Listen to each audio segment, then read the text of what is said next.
In this video, I'll guide you through the process of setting Google Chrome as your default web browser on Windows 10.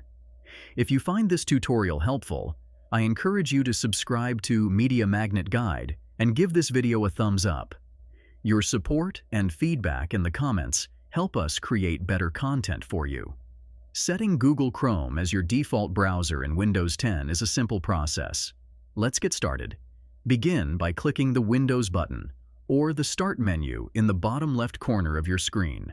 Next, click on the Settings button. The Settings window will open, and from here, click on Apps. Scroll down a bit and you'll find the option for Default Apps. Click on Default Apps to access the default apps settings. Now, scroll down further to find the Web Browser section, where you'll see the current default web browser, which may be Microsoft Edge. Click on the current default web browser, and a list of available browsers will appear. Choose Google Chrome from the list by clicking on it. If you encounter a warning box, simply click on Switch Anyway to confirm your choice. Now, Google Chrome has been successfully set as your default web browser.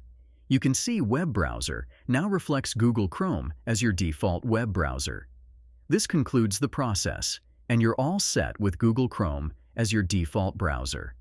If you found this video helpful, please take a moment to subscribe to Media Magnet Guide, like this video, and share your thoughts in the comments.